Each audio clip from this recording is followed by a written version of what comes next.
go ahead and start. Thank you so much for coming tonight.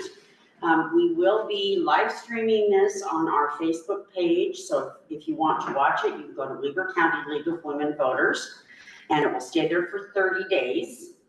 We're also Zooming it. I will send all the candidates a link. So if you want to see the Zoom portion of it, it's the same thing. But I mean, if you want to see it by Zoom, just ask them, they will have it. Send it out to everybody you want to. Let me take a look at some of the answers that they've said. It looks to me, okay, we've got both mayors here. We are missing Mr. Jax and Mr. Vaughn. Both of those two had a family thing that was done months ago. And Sherry, I know I said that wrong. Shari got an opportunity to go with her father, who is very old, and this will probably be their last trip together. So by all means, please go. That's much more important. So we may just combine the 4 and the 2 together up here. Okay. What we do, we're the League of Women Voters of Weber County. We'd love to have one up here or in Brigham. We did have one at one point, but you know, when you die, the league dies. Yeah, we are non-profit, we are non-partisan. We advocate teaching people about candidates, wanting to run, learning the issues, anything, but we're non-partisan. And this whole election is non-partisan. So I encourage everybody to look at the people who are running and pick the person, not by party, not by religion, not by whatever else. Pick the party or the person you think is going to help you and your family the best, and go with that person. So it blends into the nonpartisan real well. There is a card back there that is called, it says vote 411 on it. Tremonton does not do that, but there is a QR code on there that you can have someone register to vote off that QR code. So if you have anyone at home that's 16 or 17, they can register, pre-register, and then when they're 18, they'll get the ballot. Or if you know anyone who isn't registered, just grab one of those cards. Don't go to the Vote 411 website because you won't find anything, but use the QR code to get someone registered.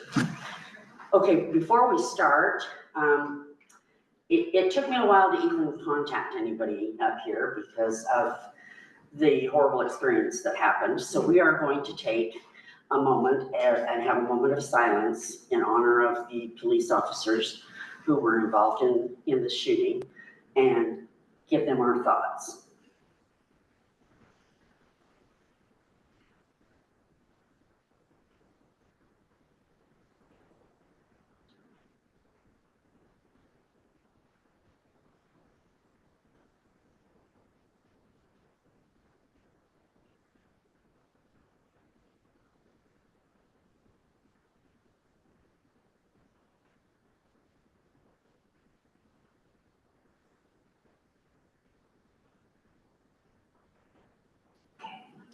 Thank you.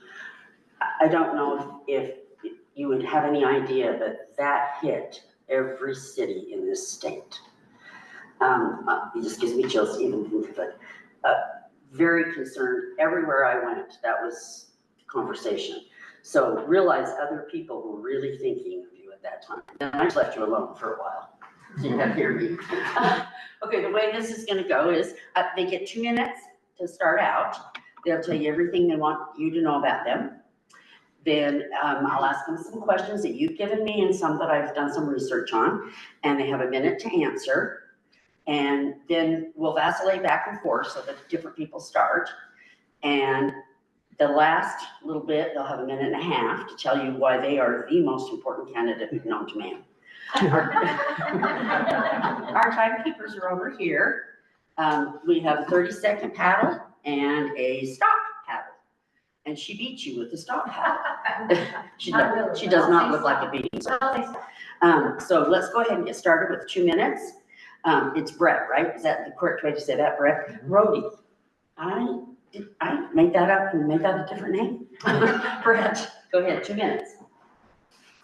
Well, it's great to be here. I thought where I'd start today is I've had a bunch of questions asked lately about, I've been on city council for 12 years.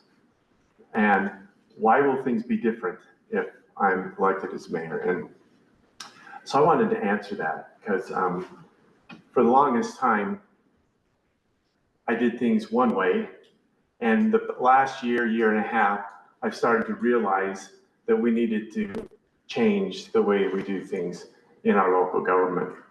And so I really wanted and started to do more town halls, getting people involved and listening to the people.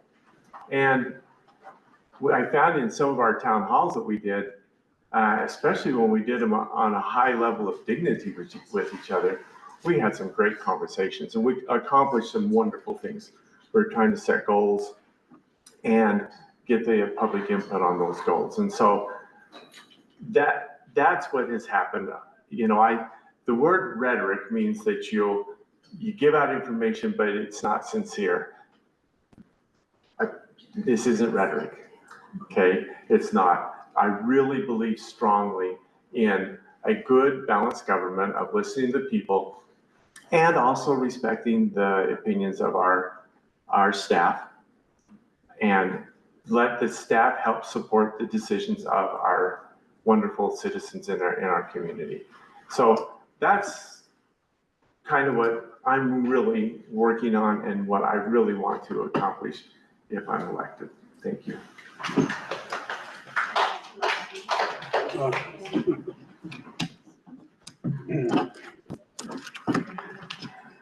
Hi, I'm Lyle Holmgreen, and I'd like to thank you all for being here with us tonight. I'm going to kind of read this, so I put my thoughts down and so I'm going to share them with you. I'm running for mayor because I believe Tremonton deserves leadership that delivers results, listens to its people, and focuses on building a better future together.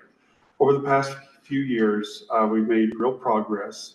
Projects like Midland Square and Main Street and economic revitalization, and strong partnerships with county, state, and federal leaders prove that I don't just talk about ideas, I get things done.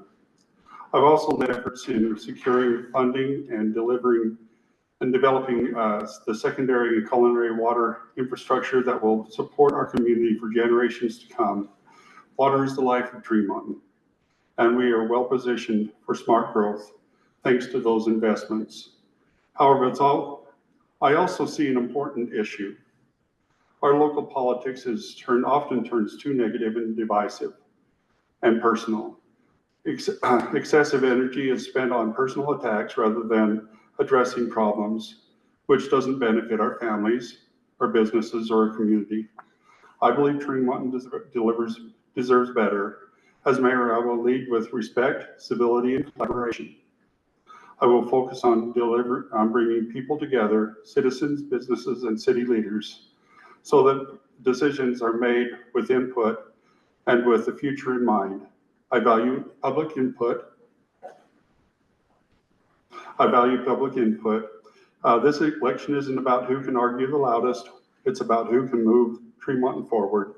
I've proven that I can deliver results, whether it's revitalizing downtown or securing water infrastructure. With your support, I will keep building Tremonton. A Tremonton we can be proud of. Thank you.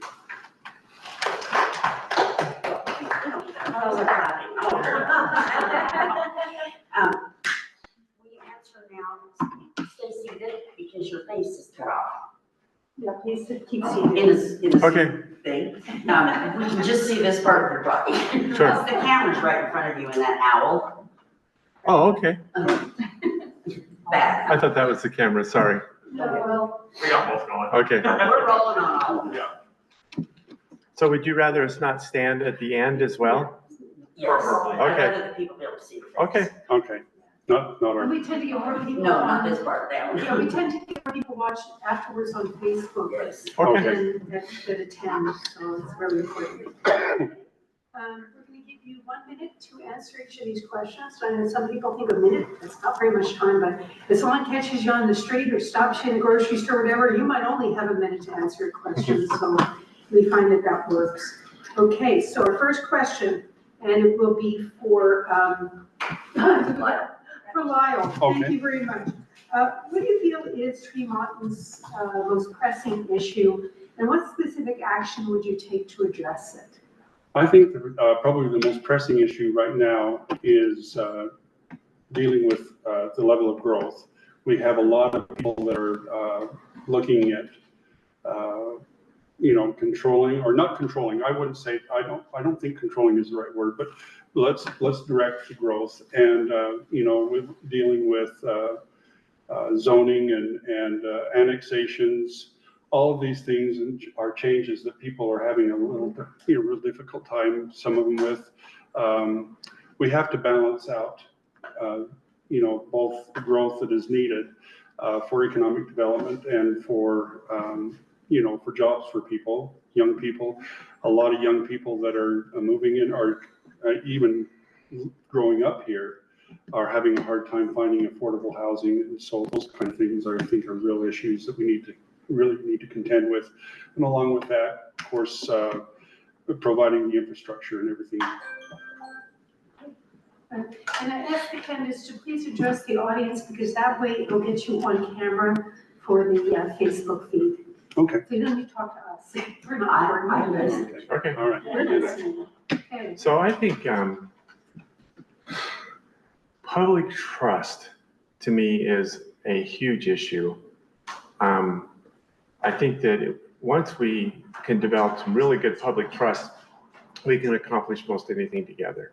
So I think that's a high one on my priority. And then I agree, growth.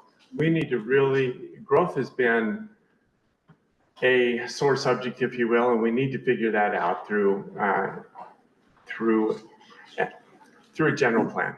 I'd like to see us get a plan put together so that we all know as a city what our direction is going to be in the future and work it out and do it together as a community and as a city council. Okay, we'll start with Brett now. Growth puts strains on your infrastructure, as you said. Mhm. Tremonton is growing rapidly. Tell me one specific thing that you would do to keep the infrastructure up to date to be able to handle the growth. I would get a general plan done. I think that that's so vital because I feel that the way we are now, we're modge-podging areas around the city, and we don't really have a good understanding of how our infrastructure is going to get to those areas. And when I say infrastructure, it's not only infrastructure includes our safety, like police and fire and all of those areas as well. And so I think that's what I would do first, is make sure that we've got a good plan in place so that and like you say, that a general plan is developed by the Planning Commission in coordination with the citizens. And so we need to make sure that that takes place. Okay. Can you repeat the question? Sure. Growth puts strains on the infrastructure, and Tremonton is growing rapidly. Tell me one specific thing that you would do to keep the infrastructure up to date to be able to handle the growth. Well, there's as Brett mentioned, there's lots of areas that we need to focus on.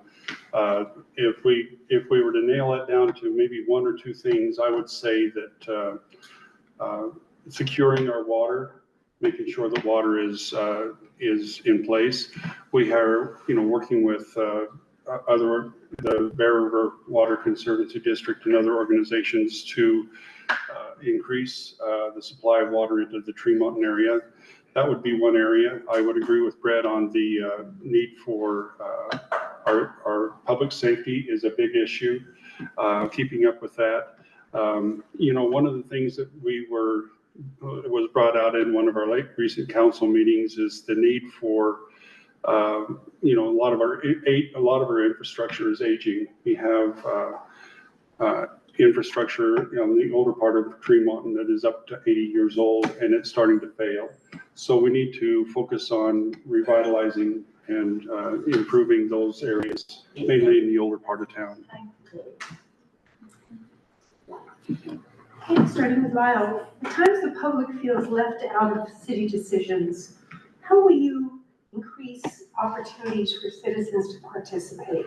It's important that we, as we're talking about participation and getting citizen involvement, which is really, really important. In our council meetings, we have, time for public comments and that kind of thing. And those public comments, a lot of times are a little uncomfortable because people get up and they talk and it's sort of a one-way conversation. One thing I'd like to see is maybe more citizen committees. Please address the audience. Speaking to you, I'm sorry, you asked the question, I naturally want to answer to you. We can see the camera. Okay, so we want to make sure that we have citizen committees, people that are, that we had a really good success with our Main Street Steering Committee. And in fact, last night we had our kind of a culminating event where we showcased what the steering committee had come together with producing. And so for the Main Street area. So what I would do is, what I would like to do, I've had a lot of citizens reach out to me, but number one, town halls. At least quarterly, I'd like to see them every other month. And make them fairly specific on things that are happening within the city so we can discuss those openly. Second, a citizen advisory committee where we have people from all over the community that serve in this community. We'd have to set up the bylaws and everything correctly so that the proper people are selected to serve on this committee. And this kind of committee would then meet on important subjects, talk about them, vote on them, come back and share those ideas with the city council. Also had a financial advisory committee, some people reach out about on that, and then also a mental health committee.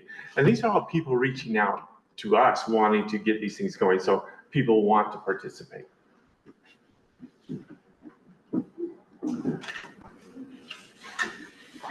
Okay, I'm gonna use this one.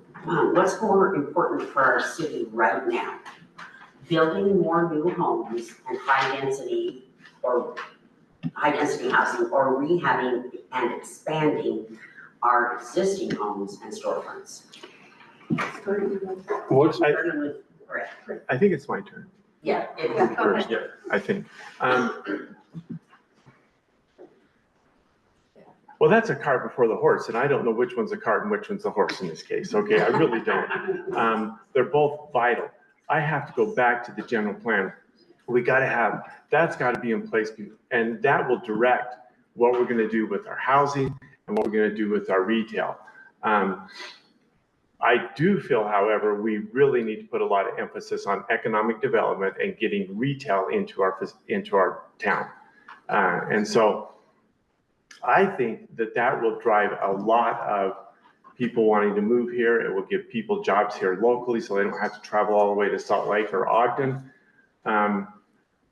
So I think I would put more emphasis on bringing retail in, getting some revenues in our city.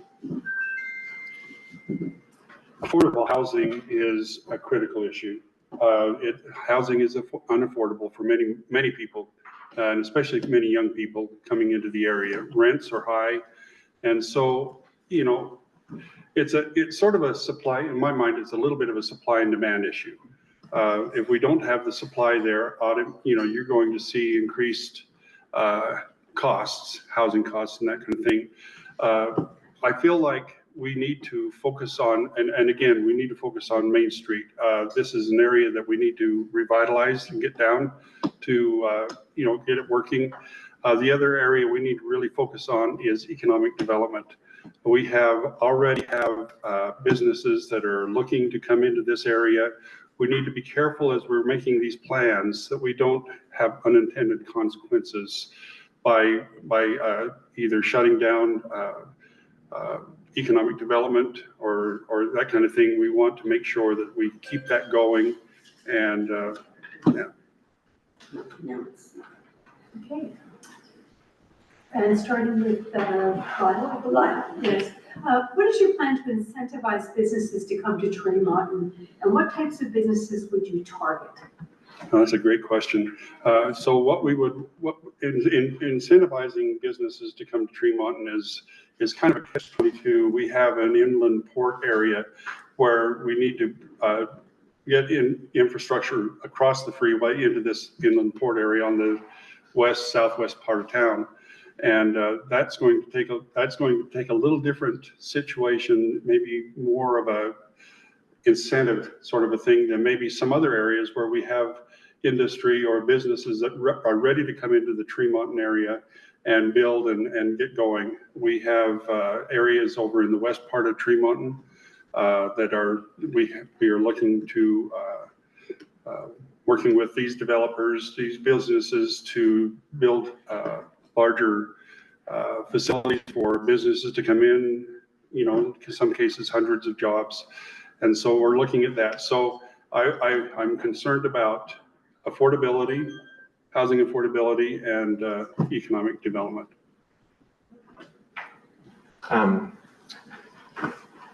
Some incentives we could use, for example, bringing people downtown, we may be able to put in some facade grants, updating our downtown, making it so that it's a little nicer for people to see what it looks like and that they want to spend time downtown. Work on our different kind of parking lots and making it so that it's very user friendly to go downtown and spend some time there. That would be kind of the retail side of it. Business side, I'd love to see some high tech. We have Utopia in town and we have some of the best internet service in the country. And I'd love to see some of that come into town. That would also bring in some high paying jobs. And we also need some industry, but we need industry with low water. And so we need to make sure that as we're setting our zoning and our stipulations on who can come, that they don't use a lot of water. What are we can start with Brett. I think every time I talk, it's Brett. If you received $1 million grant to use for the city in any way that you wanted, what would you do with it and why? Okay, that's a good question. I love it. I would take the money and start getting our trail done in town. The one going from 10th North all the way out to the freeway. I think that would help with some of the quality of life around town. And I'd like to see that be put in place. It's probably gonna take more than $1 million, but at least it would be a good start. Or start putting it into some infrastructure, especially up on 10th North up there and getting that road widened up there. All right. If I had $1 million, I would, what I would want to do is I think that we would continue to revitalize the downtown area, but I also feel I would agree with Brett. I think what we need to do is we need to improve the infrastructure both on 1000 North and also on down at on Rocket Road. That's an area that also needs to be improved and widened as growth is happening down there. It's a narrow road. There's not very, the bridge is very narrow. There's not a place for children to go back and forth and they walk out into the road when they're trying to get from here to there and that kind of thing. So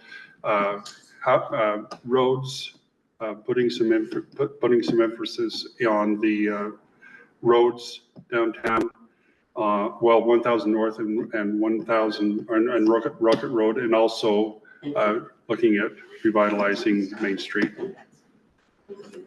Okay, so according to Chief Cordova, he says the national average for police officers is 2 officers for every 1,000 people.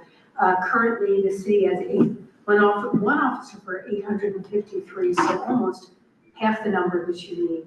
What is your proposal to fund more emergency personnel? Starting with Lyle? Okay. This is an issue that has been ongoing for some time, and unfortunately, these things, it costs money to increase our police force. We have gone through some really, really difficult experiences. In fact, there's about 3 of them this year that involve the police department and other public safety measures and everything. And so what we want to do is we want to be able to first of all, make our police officers and police department, fire department, so forth, that needs to be as safe as we can make it. And not having enough officers is not putting our officers in a very safe sort of situation. And I hate to use the T word, but that is the method that we have to pay for public safety. Okay, so, and not to debate with the number, but it should be 1 per 650. It should be our ratio. That's what the Officer Cordova, or excuse me, Chief Cordova has asked for. So that's, 2 in every 1250 or 1300, yeah, 1300. Okay, I can't do math. And so, but I think what we do there is number one, we sit down with our budgets, we start to decide this is where we want to be, and we start setting some goals and we start working towards that. I think the areas where we find the money is first in finding efficiencies within the city. Second, seeing what we can do to bring extra revenue into the city. And lastly, would be any kind of a truth in taxation. And so that's the order that I would do it in order to get to that number. Okay, Brett, what are your top 2 priorities for our city, and how do you plan to achieve them? Specifically. Number one, top priority is to make sure that the city council understands their role and that they work with the community. And they understand their role is to be a vital voice for the citizens. And so the first month that I'm in office, we're going to have some very succinct training around that area and how we can best accomplish that. And not that I'm going to tell them what to do, but we're going to discuss the best ways to do that. And then the next would be making sure that we can get trust built between the employees and the citizens. I really love to see that, so to where we're just working hand in hand with a high dignity index. We're all treating each other with between 6 and 8 on that scale. For those of you that don't know that, we can talk about that later. The top 2 priorities, I think, have to do with communication. I think we need to make sure that we are communicating with people and helping them understand that, the direction, city is going in different areas, when the needs are, when we have needs with public safety and needs with infrastructure and all of this kind of thing. I think it's important for people to understand what is going on there. I think, I really have to agree with Brett on this one. I think we need to work on, all of us need to work on treating one another with dignity and respect. We need to understand each other maybe a little bit better. And in fact, I've got this dignity card right here with me. I carry it with me. And, I think that it is something that is going to be really vital, really vital with us as we go forward. Starting also with Lyle, how do you envision a more inclusive and equitable community? And what policies would you support to achieve that vision? An equitable community? Inclusive and equitable.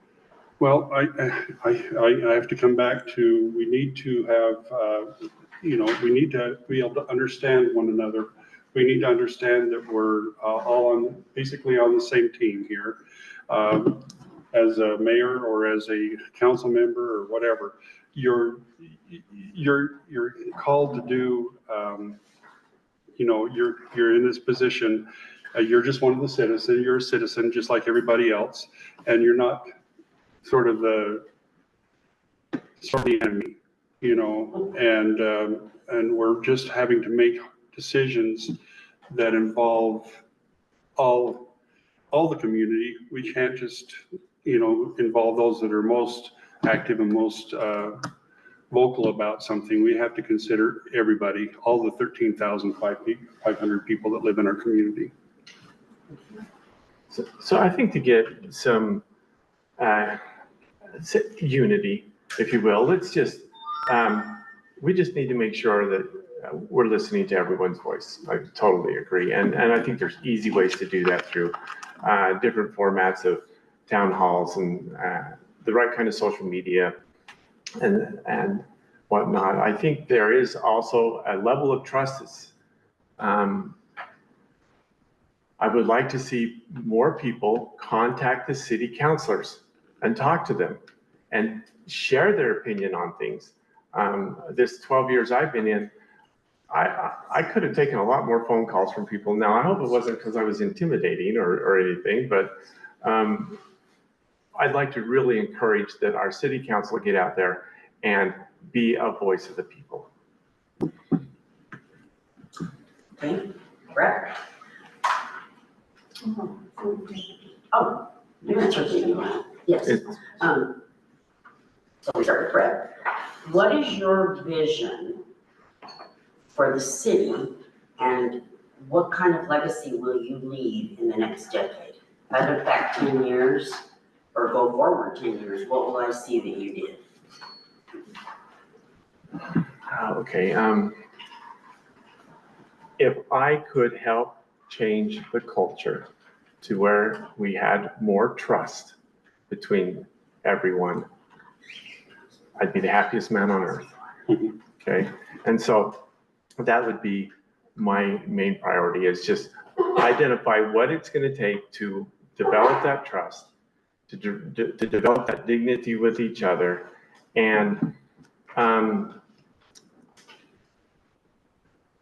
I can't think of a better measuring tool than how we're treating each other. So I still have 30 seconds.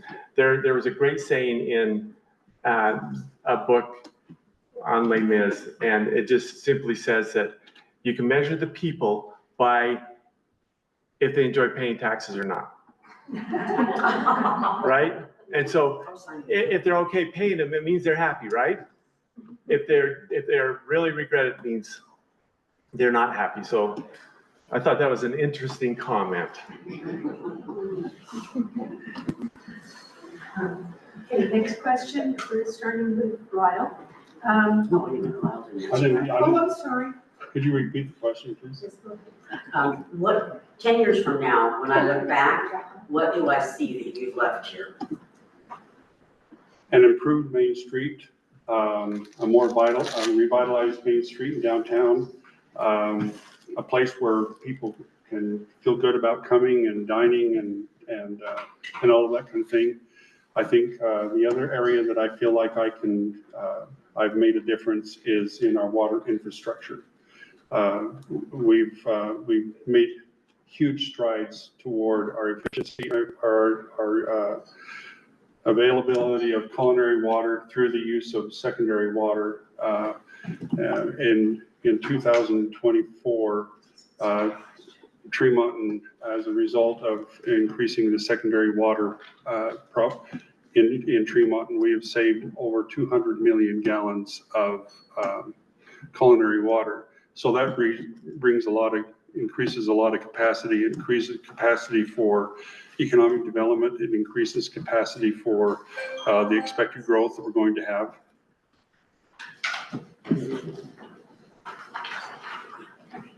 Great. We'll start with Lyle then. With the continued growth in our community, what will be your plan to protect the citizens from what may transpire, like what happens in larger cities? Improving the quality, making sure the quality of life remains small town as the city grows. Yeah, as the city grows, I think we need to be really careful that we don't have this idea that we can sort of control the market. In my mind, at least, the growth is a market-driven sort of a situation, and so we need to make sure that as we're growing, we're doing it in a responsible and caring way. If we don't we don't want to lose our identity. Tremonton has a great identity. Agriculture is important to this area. We want to make sure that we maintain that agricultural heritage. One thing that can maybe help us accomplish that is through, if we sort of start focusing maybe the growth, instead of out in the outlying areas, we want to preserve commercial agriculture to the best we can. I don't want to keep beating the same drum, okay, but it is.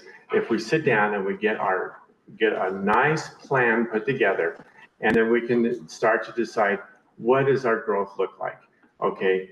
And I think that's really where it all starts.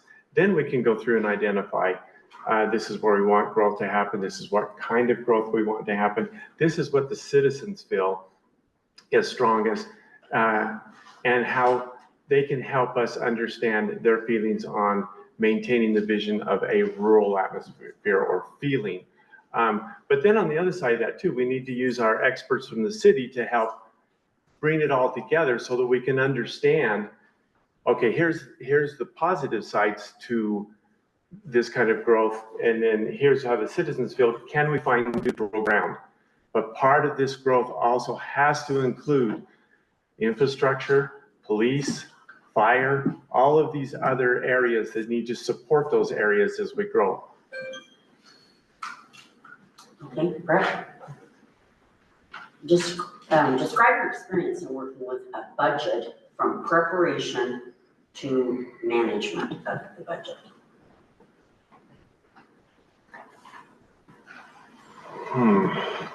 It's not been a good experience. I'll be honest with you. I know that throughout the many years, we've been trying to find the secret formula to having a better budget. And I think the way we can accomplish it is we have some wonderful experts in our town that know a lot about finance. And I think we can tap into that and use some of those experts to help us come up with these good budget models and where we can move in the future.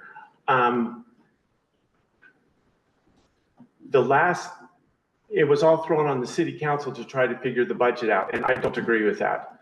I think the budget should be pretty well prepared and then brought to the city council for them to fine tune it and approve it.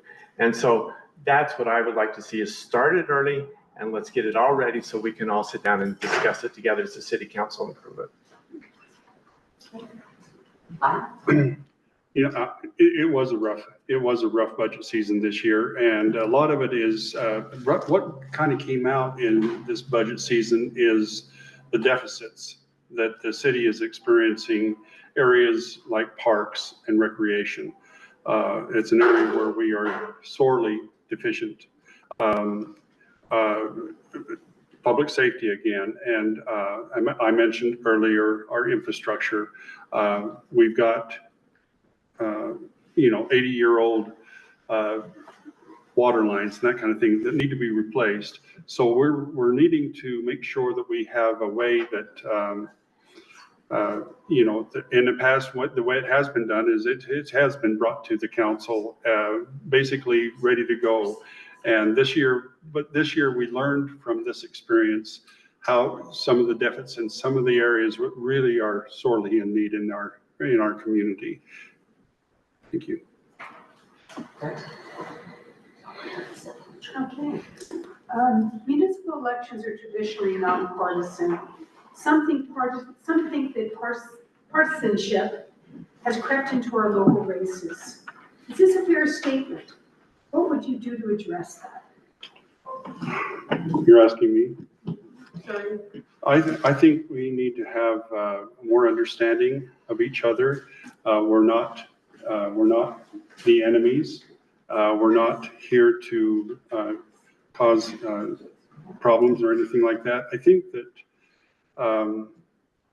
I think there's probably some things that we need to work on. I think we need to work on civility. We need to work on understanding of each other. We need to work on mutual respect.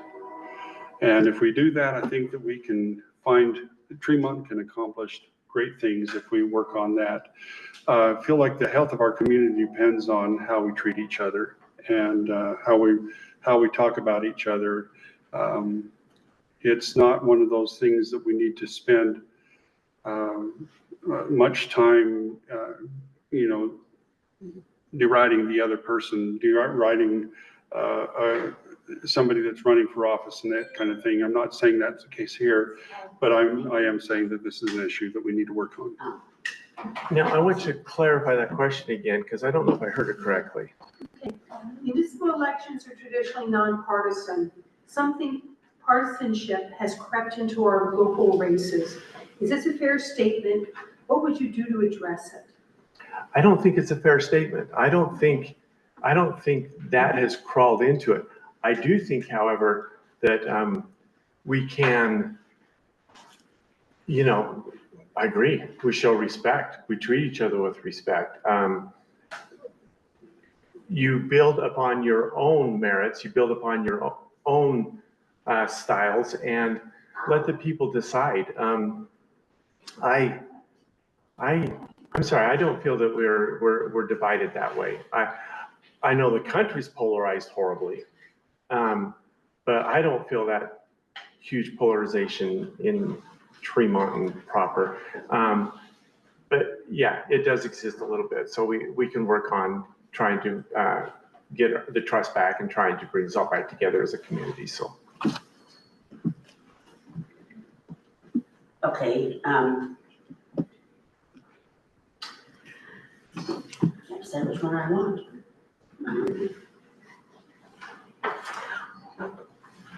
When a decision is made and it affects you in any way, positively or negatively, what would you do if they're during that decision-making process? Me? Oh, the role of the mayor is simple. The role of the mayor is to make sure there's balance between the employees of the city and the citizens, which is the city council. And so decisions that are made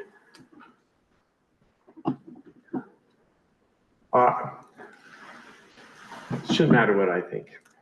It should matter what the people think, and it should matter what everyone's at the table are discussing.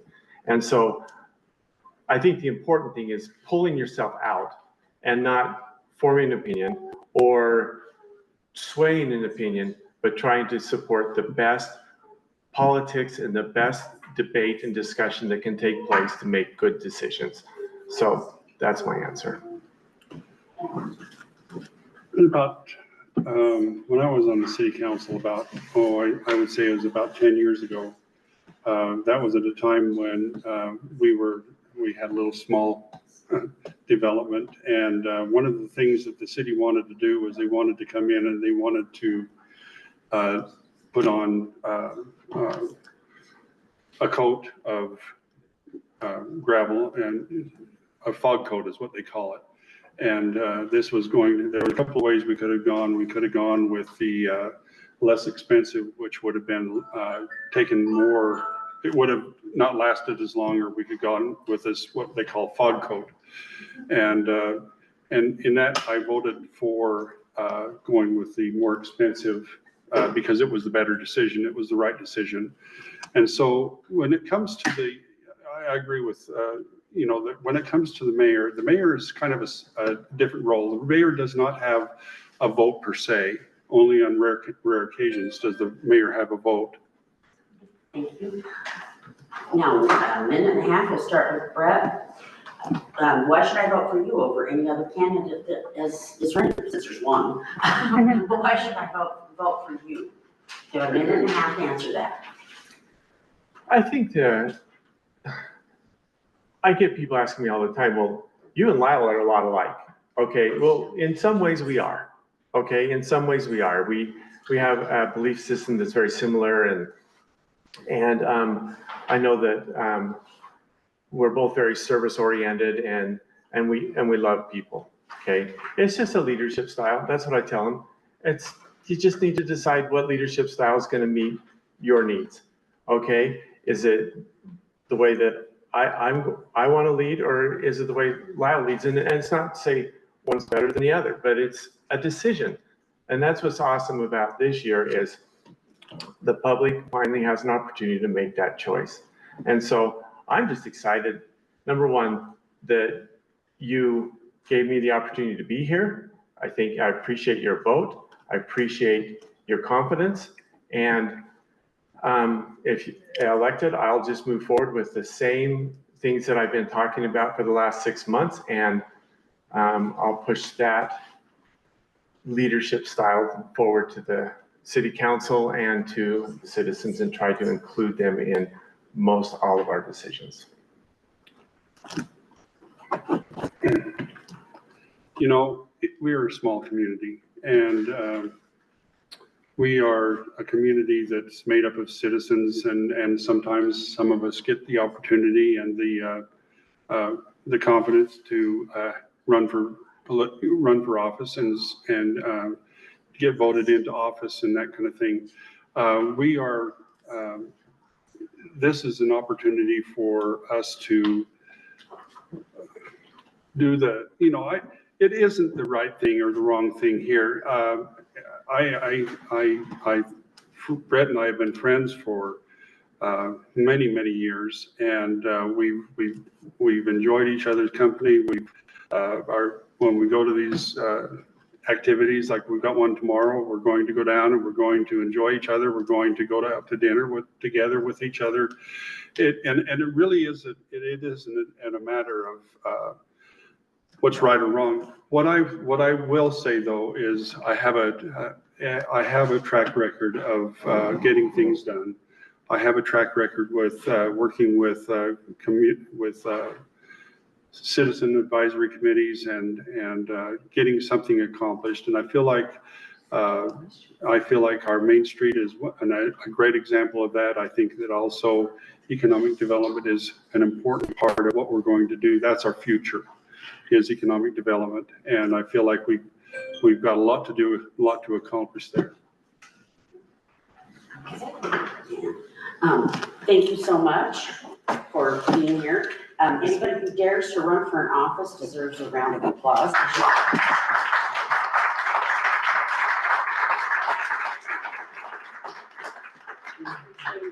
You want a picture of us shaking hands again? Yeah. Oh, yes, let's have a picture of that. At 7 o'clock, I think we're gonna go ahead and do both of the councils together because they're doing the same job, so we might just will not sit here with people. So if you we'll change your names and just get in line and have a seat. And then we'll get going at 7. This is bad. Take it down. Yeah, you want We need to move 3 more chairs. Thank you. About the things we need.